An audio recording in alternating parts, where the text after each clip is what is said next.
Shalom, soyez tous salués dans le puissant nom de notre Seigneur Jésus. Alors, pour les vrais chrétiens qui connaissent déjà toutes ces choses, je ne vais pas revenir là-dessus. Le seul nom qui a été donné au-dessus de tout nom et par lequel on peut être sauvé, c'est celui de Jésus-Christ. Jésus-Christ est l'assemblage de l'humanité et de la divinité. Jésus est l'humain. Christ est l'Esprit éternel qui se mouvait au-dessus des eaux avant la création. Alors, Dieu a pris une voix. Cette voix-là, c'était une parole. Et la parole-là était Christ. Cette parole-là a pris un corps chair pour se faire visible devant les hommes. Voilà pourquoi nous croyons que Dieu existe. Nous croyons que l'Esprit Christ existe. Parce qu'il y a eu des manifestations pour nous le prouver.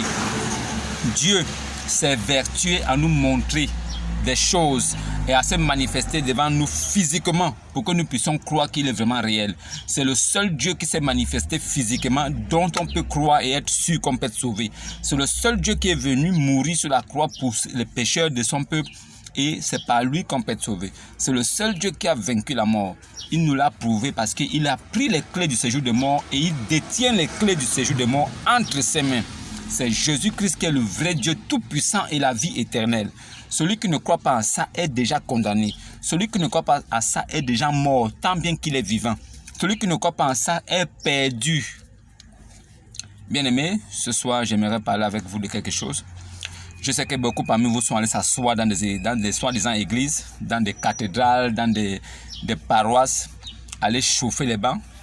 Certains même ont eu affaire à des pasteurs qui ont passé tout leur temps à crier, pensant que si pour annoncer, ou bien pour évangéliser, ou bien pour enseigner, pour édifier le peuple de Dieu, il faut crier. Il faut crier au micro. Il faut déranger les voisins. Il faut crier pour que tout le monde sache que l'église est là. Non. Monsieur, quand vous avez vos églises, vos soi-disant églises des hommes, alors quand vous voulez donner des enseignements aux fidèles, alors arrangez-vous à donner des enseignements de sorte que vous soyez des exemples même de comportement, que vous soyez même des exemples même de façon de faire, que ceux qui vous écoutent aient envie de rester avec vous. Parce que vous-même, vous êtes des exemples.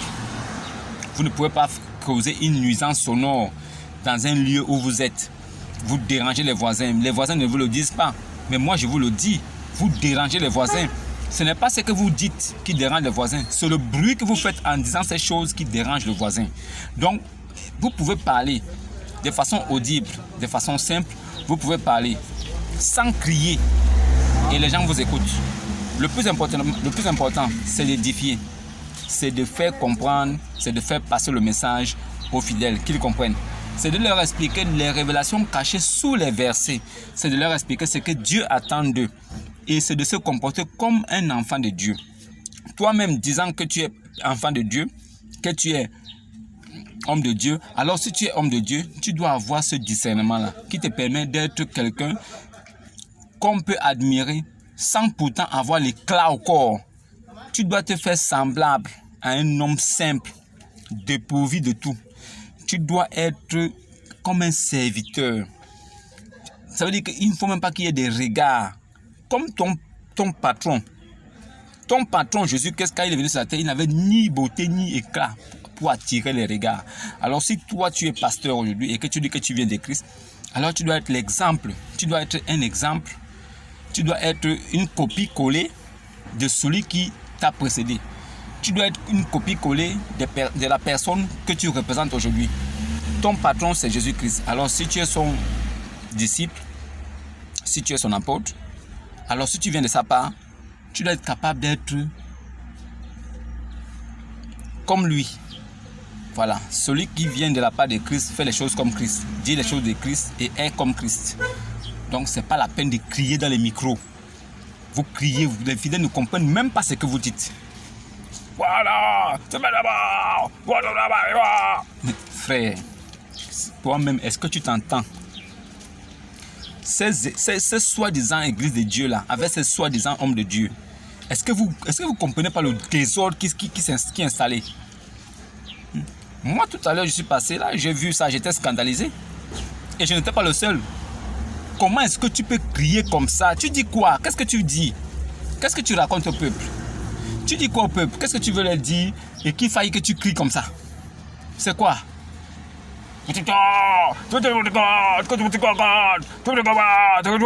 Non, c'est quoi? C'est God.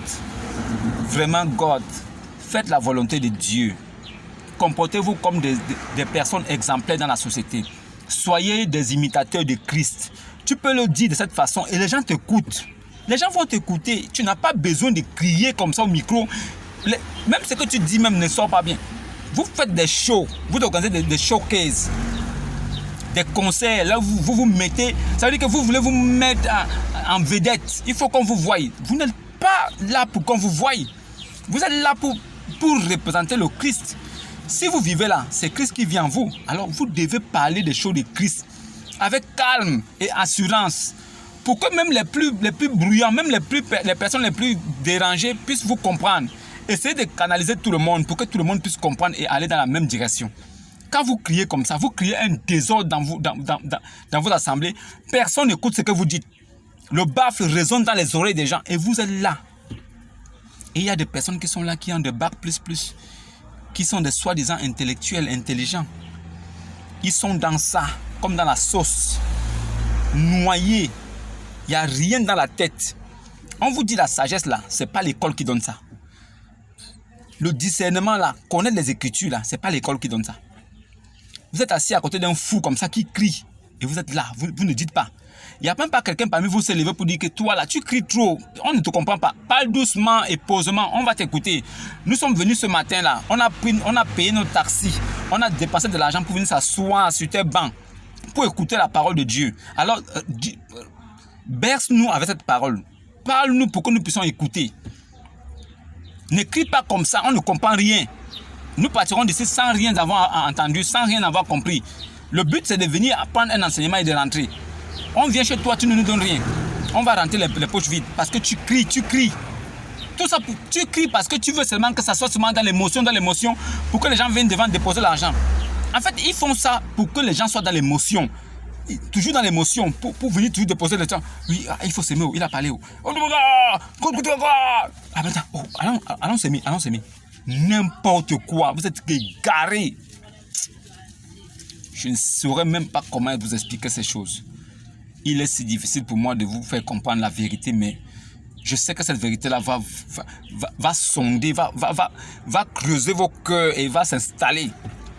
Pour que vous compreniez que toutes ces personnes que vous voyez là ne sont pas des envoyés de Dieu. Ils sont là pour un but personnel. Si quelqu'un fait des choses, qui dit qu'il est venu de la part de Dieu, et il dévie légèrement, il n'est pas là, ce n'est pas un enfant de Dieu. Un homme de Dieu là, il respecte d'abord la parole de Dieu. Alors si tu respectes la parole de Dieu, ça veut dire que tu respectes le Fils de Dieu. Alors si tu respectes le Fils de Dieu, tu respectes Dieu lui-même. Tu respectes Dieu le Père, tu respectes le Dieu Tout-Puissant. Alors si tu respectes le Christ, alors tu vas observer ses ordonnances. Alors si tu observes les ordonnances de Christ, tu feras les choses telles qu'il le veut. Pas plus, pas moins. Vous pensez quand on dit n'enlevez rien, ne retranchez rien et n'ajoutez rien dans les Écritures, vous ne comprenez pas le sens? Ne retranchez rien et n'ajoutez rien. Ça veut tout simplement dire ce que vous avez compris. Vous qui dites que vous êtes enfant, vous qui dites là que vous êtes homme de Dieu, vous qui vous dites pasteur ou prêtre, n'ajoutez rien et ne retranchez rien. Ça veut dire tout simplement, ne faites pas ce qui n'est pas écrit. C'est tout simplement ça. Ça veut dire que ce qui n'est pas écrit là, ne faites pas. Ce qui est écrit là, ne faites pas plus que ça. Ce qui n'est pas écrit, ne faites pas.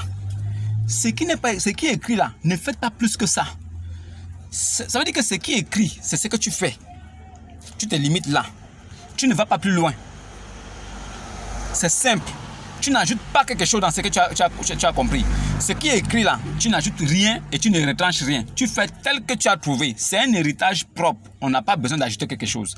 Il faut que les hommes comprennent que la plupart de ces gens-là, c'est des commerçants. C'est des entrepreneurs. Ils ouvrent ces boutiques-là pour que vous venez contribuer. C'est vous qui venez acheter des choses. Vous êtes ses clients. Ils n'ont rien à foutre de vos vies. Mon frère, le salut, c'est personnel. Le salut là, c'est individuel. Ne comptez pas sur ces gens-là. Jésus a tout accompli sur la croix. Vous n'avez plus besoin d'accomplir quelque chose. Vous avez seulement besoin d'écouter ce qu'il a dit. Si vous croyez, alors prenez votre baptême et L'homme de Dieu qui est comme un berger pour vous, il vous enseignera pour que vous compreniez les Écritures et les ordonnances de Christ, pour que vous marchiez dans la droiture de l'Éternel et que vous receviez les bénédictions qui vont avec. Il ne vous guide ni dans la lumière. Il ne veut même pas que vous soyez même des lumières aussi. Alors son but, c'est de s'enrichir, de prendre de l'argent dans vos poches. Et après ça, vous serez toujours au même niveau. Vous verrez qu'aucune bénédiction ne va vous suivre. La plupart des personnes que je connais qui se disent chrétiens, qui fréquentent des assemblées, tout ça, ils sont toujours au même niveau. Ils ont fait des jeûnes de 40 jours. Ils ont fait des offrandes de quoi. Ils ont sémé quand le pasteur a parlé. Ils ont donné de l'argent devant pour avoir l'huile de la corne de Moïse. Le pasteur leur a dit que l'huile de la corne de Moïse, là, si on te frotte ça, tu vas réussir à tous égards. Il a frotté ça sur ces gars-là. Depuis 8-9 ans, ils sont toujours au même niveau. C'est des pauvres types. En vérité, ce que je vous le dis, c'est des menteurs. Ils se sont donné un objectif à atteindre. Tous ces pasteurs que vous voyez là, leur but, c'est d'avoir des richesses, d'avoir des jets privés, des choses comme ça. C'est ce qu'eux ils se sont donnés. Alors, ils se battent pour que le premier a réussi à faire ça. Il dira aux autres que moi, j'ai réussi. C'est ça le but. Ils se sont donné un défi. C'est des businessmen. Ils veulent être riches, mais à travers la poche des fidèles.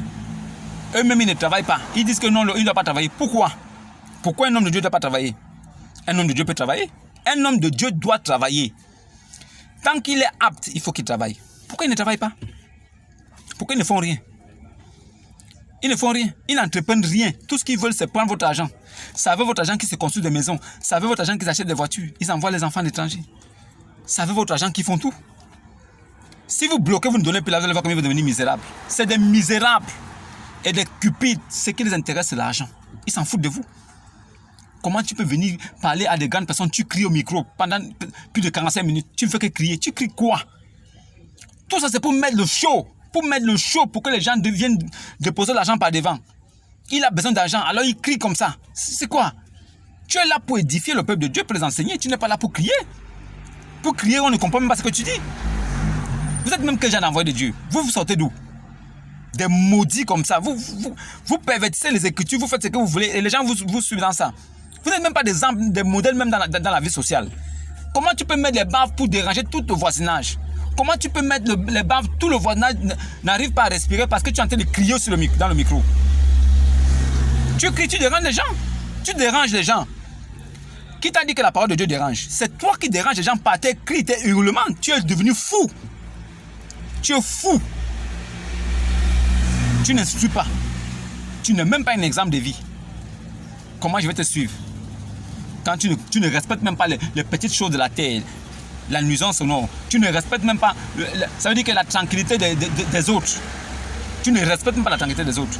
Est-ce que tu as besoin de mettre du bruit pour déranger tout le monde parce que tu es en train d'adorer Dieu?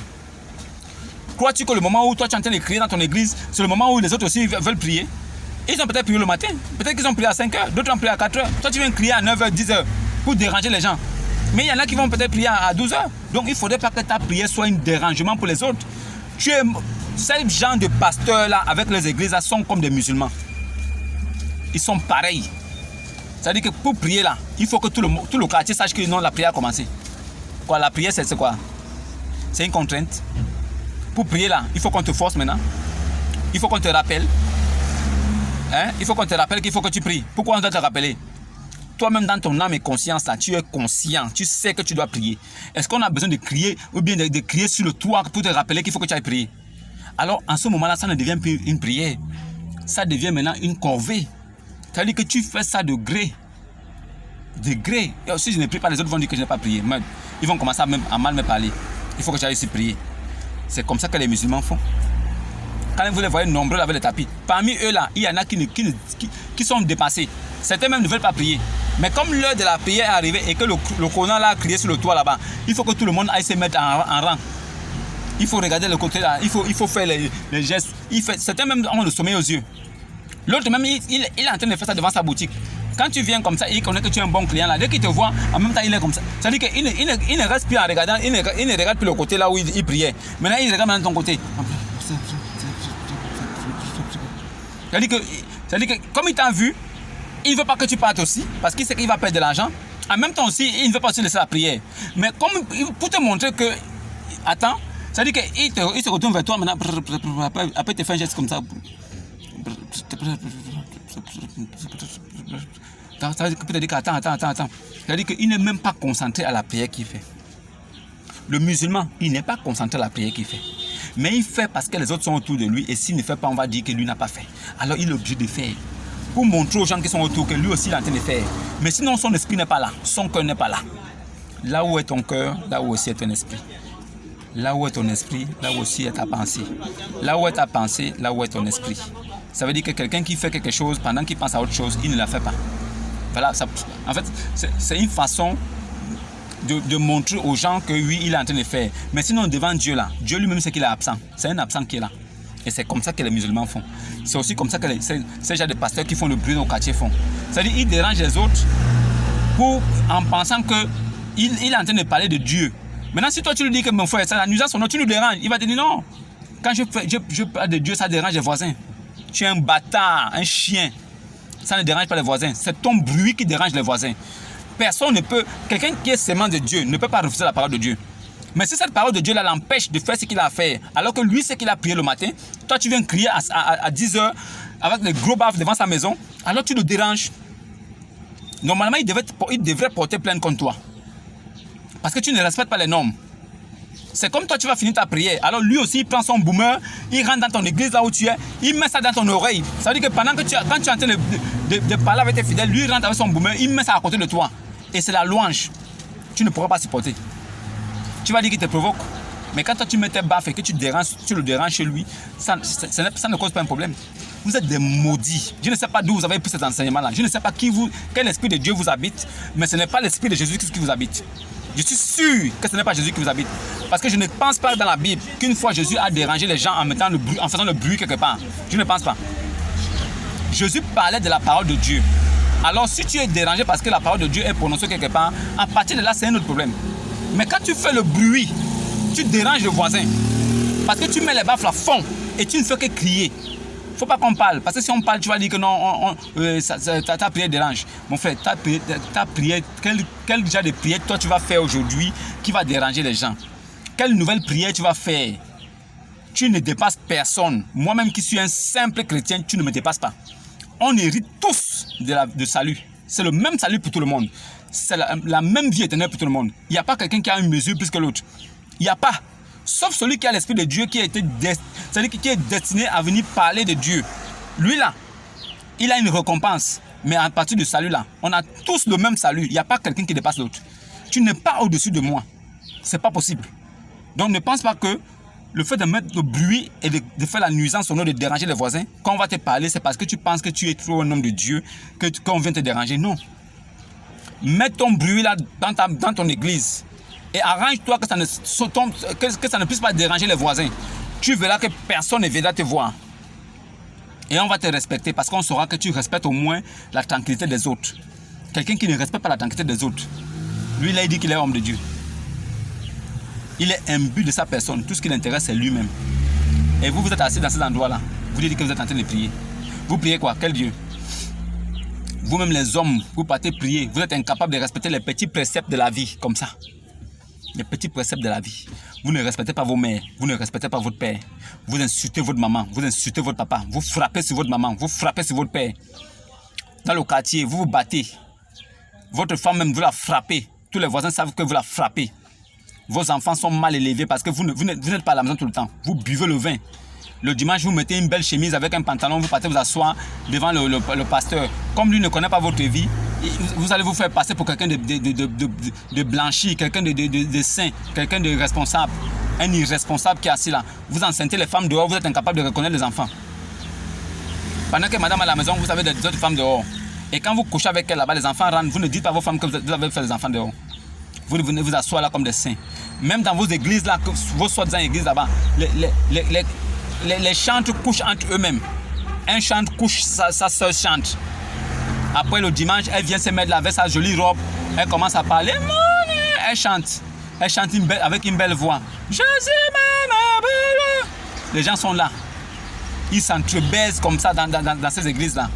Oh non, les enfants des machins, oh, les choristes de l'église. Oh, ça existe où ça? Ça existe où? Et choriste, quel choriste? Si on veut créer une chanson, on crée une chanson pour l'église, toute l'assemblée chante ça. Ça veut dire que l'assemblée chante ça. Le jour qu'on veut chanter ça, tout le monde chante ça en même temps. Il n'y a pas que ceux-là, c'est les chanteurs de l'église. Ceux-là, c'est les chanteurs de ceci. Il n'y a pas ça. Il n'y a pas ça. C'est ce qui entraîne la débauche dans l'église. C'est ce qui amène la débauche. C'est le mot exact. C'est ça qui entraîne la débauche.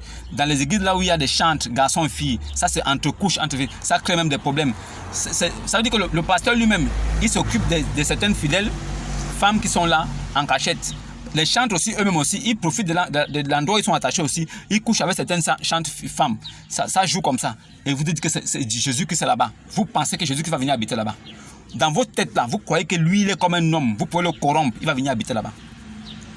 C'est ce que vous pensez, non? Non, il va venir là. Quand vous priez, oh non, l'Esprit de Dieu est là. Le Saint-Esprit est là. Le Saint-Esprit. Tu l'as vu? Le Saint-Esprit est où? Toi, tu l'as vu où? Le Saint-Esprit est là. Le Saint-Esprit est là. Le Saint-Esprit est là. Tu l'as vu où? Toi qui dis que le Saint-Esprit est là, tu l'as vu où? Tu l'as vu où? Des maudits. Jésus ne peut pas vous frapper. Il vous a donné la latitude de faire ce que vous voulez. Prononcez son nom et faites vos business. Faites vos affaires. Faites votre show. Il va vous récupérer à la fin. C'est à la fin qu'il va vous récupérer. Attendez.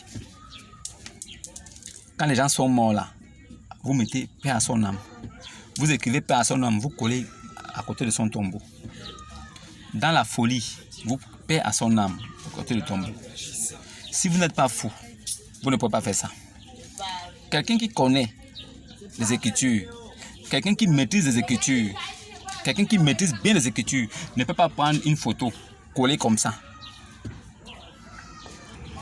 Quelqu'un qui connaît les Saintes Écritures, quelqu'un qui connaît bien Dieu, qui connaît le nom de son Dieu, qui connaît ce que son Dieu attend de lui, qui vit selon ce que son Dieu a laissé comme héritage, ne peut pas coller paix à son âme à quelqu'un qui est mort. Quand tu colles paix à son âme, qui te dit que son âme aura la paix? Qui vous a dit ça? Qui vous a dit que quand vous collez la paix à son âme, repose en paix? Repose en paix où? Qui vous dit qu'il va reposer en paix? Est-ce que vous le connaissez même? A-t-il accepté Jésus dans sa vie? A-t-il cru en Jésus et il a pris son baptême? La paix là, c'est Jésus-Christ. Le salut, c'est Jésus-Christ. La vie éternelle, c'est Jésus-Christ. La vérité, c'est Jésus-Christ. Alors si toi tu dis que paix à son âme, alors que c'est un païen, ça va aller où? Ça va vous complaire à vous-même les hommes. C'est des choses qui vous arrangent. Ça veut dire que si vous pouvez, ça veut dire que si vous êtes soulagé en collant une plaque paix à son âme là, ça vous soulage. C'est bien. Si vous mettez RIP, R-I-P, repose en paix, repose in peace. Quand vous collez ça là, ou bien quand vous dites ça, c'est une façon de vous complaire. C'est une façon de se plaire à soi-même. C'est une façon de se sentir à l'aise, de penser qu'on a fait quelque chose. Quand on dit ces choses-là, on a l'impression qu'on a fait quelque chose. En réalité, on n'a rien fait. On n'a rien fait du tout.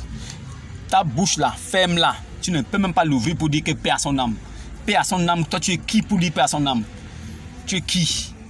Il est mort, vous le prenez tranquillement, 2 jours après, vous allez l'enterrer, c'est fini. Il est donné à l'homme de mourir une seule fois. Tu es mort, on te prend, on va t'enterrer, ça s'arrête là. On n'a pas besoin de mettre les t-shirts avec la photo de la personne. Pour aller où? Pendant qu'il vivait, vous n'avez jamais acheté un t-shirt et mettre une photo pour dire on t'aime mon frère, ou bien on t'aime ma soeur. Pendant qu'il était vivant, vous n'avez jamais pris un t-shirt collé pour dire que mon frère je t'aime. Jamais. C'est quand il est mort maintenant qu'on ne t'oubliera jamais. Vivant, vous l'avez oublié. C'est quand il est mort que vous ne l'oublierez jamais. Il n'y a rien dans votre tête même. Il n'y a rien dans votre tête. Et vous pensez que Dieu, il est comme un sénateur ou bien ton gars du quartier là, quand tu parles voir, tu le donnes 10 000 là, il te couvre. Non. Dieu on ne peut pas. Dieu ne peut pas être corrompu. Tu ne peux pas corrompre Dieu. Tu ne peux pas. Il n'y a pas un homme sur la terre qui peut mentir Dieu. Il n'est pas un homme. Donc garde ton argent. Garde tes belles paroles. Respecte ce qu'il a dit. Si tu es incapable de respecter même ce qu'il a dit, mon frère, je vais te respecter pourquoi? Je vais te respecter pourquoi? Il a dit il est le Dieu des vivants. C'est vivant qu'il faut accepter Jésus. C'est vivant qu'il faut prendre son baptême. Quand tu es mort là, si moi je sais que tu n'es pas chrétien là, on te prend pas t'enterrer. Mon frère, tu vas répondre de tes actes devant ton père là-bas. C'est devant lui que tu vas aller répondre de tes actes. Il n'y a pas de paix à ton âme. Pourquoi? Ça va servir à quoi? Paix à quoi? Si ton âme est en paix là, il n'y a que Dieu lui-même qui connaît.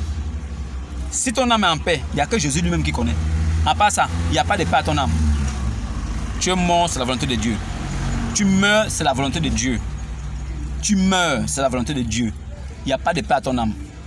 Si tu es mon frère chrétien, dans la foi, la même foi, et que je sais, j'ai vu tes œuvres, et que je connais tes œuvres, alors moi je peux dire repose en paix. Parce que je sais que tu es chrétien. Tu n'es pas chrétien. Les chrétiens qui existent, qu'on voit partout là, qui disent qu'ils sont chrétiens, ça c'est les chrétiens ça. Il n'y a pas beaucoup de chrétiens sur la terre. C'est moi qui vous dis ça. Il n'y a pas beaucoup de chrétiens. Ce que vous voyez là, c'est juste comme ça. On veut montrer qu'il n'y a pas beaucoup de chrétiens. Il suffit de lui poser 2 questions. Tu vas voir comment il sera là comme ça, étourdi. Tu es alors chrétien de quoi? Tu pries quel Dieu? Tu es étourdi comme ça. Des petites choses comme ça ne te dépassent à répondre. Laissez ça. Laissez ça. Ce dimanche là, toutes les personnes qui sont allées s'asseoir dans les cathédrales, dans les trucs catholiques, Assemblée de Dieu, Foursquare, Cristalline Céleste, tout le reste là, vous êtes allés vous asseoir cadeau. Vous avez perdu du temps inutilement là-bas. C'est cadeau. Vous ne connaissez pas Dieu, vous ne connaissez même pas son Fils. Vous ne connaissez même pas la puissance de Dieu. Les Saintes Écritures, même vous ne connaissez pas. Vous êtes allés faire quoi là-bas? Vous êtes allés vous asseoir dans vos réunions. C'est des tontines. Vous vous retrouvez les dimanches, vous asseyez pour perdre du temps ensemble. Sinon, personne parmi vous ne connaît Dieu. Vous ne connaissez pas Dieu. Vous n'avez même pas de père. Vous êtes des bâtards. Vous n'avez pas de père. Vous n'avez pas de père.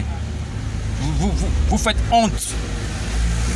Tu étais où? Oh non, j'étais à l'église. Tu étais où? J'étais à l'église. Tu étais à l'église. Et toi-même, tu es quoi? Si tu étais à l'église, ton corps là, c'est quoi? Ton corps là que tu transportes là, c'est quoi? Ne sais-tu pas que ton corps là, c'est l'église de Dieu? Ne sais-tu pas que ton corps là est le temple du Saint-Esprit? Alors si ton corps est le temple du Saint-Esprit, ça veut dire que toi tu es l'église de Christ. Tu ne sais pas ça? Tu étais alors où? La personne te regarde comme ça. Tu étais en assemblée, au lieu de prière, au lieu du culte. Tu n'étais pas dans l'église. L'église c'est toi-même. Ça là même. Quelqu'un qui dit qu'il est chrétien, il ne connaît pas ça. Il va faire quoi? Il va s'asseoir là-bas aussi parce qu'il faut qu'il soit assis là. Comme ça, on va remarquer que lui aussi, il vient tout le temps. Ah, non, il est chrétien. Ah, vraiment, c'est quelqu'un de bien. Les complaisances des hommes. C'est quelqu'un de bien. Tu penses que moi, tu vas me dire que je suis quelqu'un de bien, je vais te regarder. Je ne te calcule pas. Je n'attends rien d'un homme. Ce n'est pas un homme qui va me dire que je suis bien ou pas. Je m'en fous. Je vous dirai toujours la vérité. Ça va vous ronger comme ça. Et le reste là, c'est pas mon problème. Celui qui écoute, tant mieux. Celui qui n'écoute pas, c'est pas mon problème. Mon but est de vous sensibiliser et de vous dire la vérité. Le reste là, ce n'est pas moi qui convainc. Ce n'est pas moi qui vais te faire changer. Je parle. Ceux qui ne changent pas, c'est pas mon problème. Ceux qui changent, c'est bien pour eux. C'est pas bien pour moi, mais c'est bien pour eux. Parce que moi, je ne gagnerai rien là-dedans. Si toi tu es sauvé aujourd'hui là et que tu as compris la bonne nouvelle et que ça t'a permis de devenir quelqu'un d'autre et de prendre ton baptême au nom de Jésus-Christ, que le ciel soit loué. C'est le ciel. C'est le ciel, pas moi. Moi, je ne suis qu'un envoyé. Je ne fais que dire. Celui qui croit, c'est bon. Celui qui ne croit pas, il n'y a pas de souci. N'oubliez pas de vous abonner, de liker. Et vraiment, que l'Esprit de Dieu vous visite. Que son Esprit Saint campe autour de vous. Et vous facilite dans toutes les démarches que vous entreprenez. Et que la lumière soit où que vous soyez. Et que vous sachiez et que vous découvrez que c'est Jésus-Christ qui est le chemin, la vérité et la vie. Lui seul est le chemin, la vérité et la vie. Il n'y a que par lui qu'on peut atteindre le Père. Il n'y a que par lui qu'on peut aller au paradis. Celui qui ne croit pas en Jésus est condamné tout de suite. Tous les musulmans et tous les catholiques sont déjà condamnés. Ils sont vivants mais ils sont déjà morts. Tous les catholiques ils sont morts. Ça veut dire qu'ils sont morts. La chair vit, mais leur esprit est mort. Leur âme est déjà morte. Ils ont déjà atteint la seconde mort. Ils vivent seulement comme des leucs. C'est des hommes animaux. Il n'y a rien en eux. Vous ne pouvez rien espérer. Donc voilà pourquoi il faut faire attention. Ne faites pas confiance aux hommes. Les hommes là, que vous voyez la plupart là, c'est des hommes animaux. Ils n'ont pas Dieu en eux. Voilà. Je ne suis pas là pour vous convaincre. Je suis là pour vous dire. Alors celui qui va croire, c'est bon. Celui qui ne croit pas aussi. Oh, moi j'ai fait mon boulot. Le patron m'a envoyé. Moi je parle avec vous. Je vous dis la vérité. Le reste là, c'est pas mon problème. Que la paix vous visite, si vraiment il veut vous visiter. Que l'Esprit Saint aussi vous visite, si vraiment il veut vous visiter. Et que le salut soit votre partage, si vraiment Dieu et Jésus-Christ le veulent. Je t'en conjure devant Dieu et devant Jésus qui viendra juger les morts et les vivants. Et au jour de son avènement et de son royaume. Jésus-Christ est le grand Dieu tout-puissant et la vie éternelle. Celui qui a cru en ça est sauvé. Celui qui n'a pas cru est condamné. Shalom et à la prochaine.